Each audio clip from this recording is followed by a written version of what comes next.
नमस्कार, आप देख रहे हैं रिप्रेजेंट इंडिया न्यूज और मैं हूं मनीषा श्रीवास आपके साथ। सलील देशमुख के प्रयासों से नरखेड़ MIDC फेज 2 को मिली मंजूरी।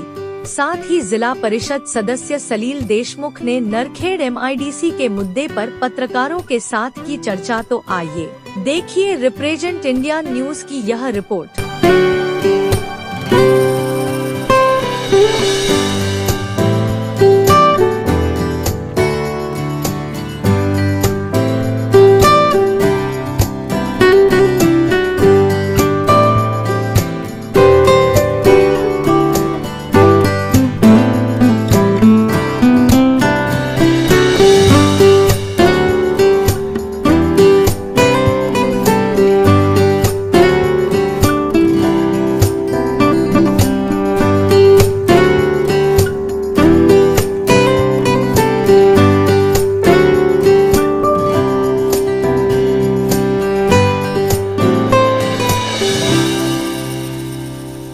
जी जुनी MIDC होती ती तेवढ्याशा जमिनीवर नव्हती आणि ती त्या ठिकाणी आपण पाहिलं लहान लहान उद्योगामध्ये पण ती त्या ठिकाणी पॅक झाली होती। आपल्याला एक मोठं औद्योगिक वसाहत तिकडे पाहिजे।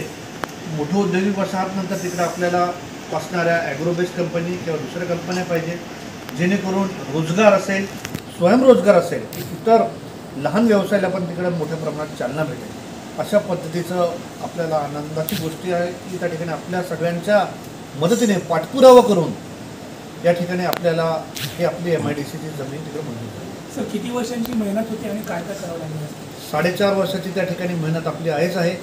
त्या पूर्वीची पण संकल्पना आहे, आता शेवटचा पण त्या ठिकाणी टप्पा बाकी आहे। आपल्याला सगळ्यांना कल्पना आहे की अधिवेशन चालू आहे, या अधिवेशनमध्ये पण हा प्रश्न मांडला जाणार आहे। कालसुद्धा आपले उद्योगमंत्री नागपूरमध्ये होते, आम्ही भेटायचा प्रयत्न केला पण थोडंसं कदाचित त्यांचं शेड्यूल टाईट असल्यामुळे काही हरकत नाही, आम्ही त्यांना मुंबईला जाऊन त्या ठिकाणी भेटू, पुन्हा हे गोष्ट मांडली।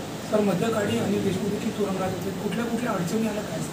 या ठिकाणी अनिल देशमुख साहेब अडचणीत होते, 14 महिने ते तुरुंगात होते। माझ्यावर EDची त्या ठिकाणी समन्स होते, मला त्या ठिकाणी सातत्यानं बरेच गोष्टींमध्ये त्रास दिला जायचा। त्या ठिकाणी इन्कम टॅक्सची नोटीस मला दिली जायची, CBIची नोटीस मला दिली जायची। माझी बहीण असेल, माझी मिसेस असेल, माझ्या घरची माझी आई असेल, तर कोणालाच त्या ठिकाणी सोडलं नाही।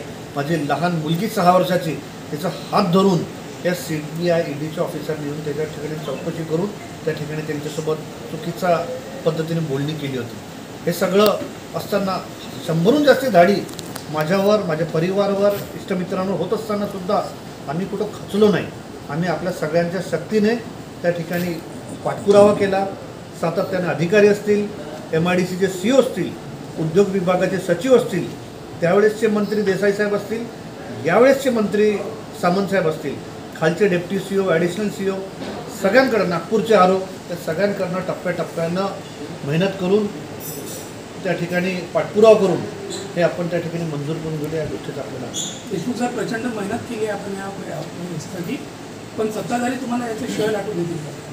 ते काय करू देतील ना काय करू देतील ते त्यांचा विषय आहे, पण मी तुम्हाला सांगतो ते मंजूर झालं आहे आणि हे जर का ते असं करतील तर त्या ठिकाणी त्यांना पण त्या ठिकाणी यायचंच आहे, त्याचं उत्तर त्या ठिकाणी दिलं जाईल। सलील साहेब, तुम्ही बोलताना फार गंभीर आरोप केला EDवर की महाविद्यालयाच्या कर्मचाऱ्याला बंदूक दाखवून त्याच्याकडनं जबानी घेण्यात आलेली आहे। हा फार गंभीर आरोप आहे, त्यात कितपत सत्यता आहे?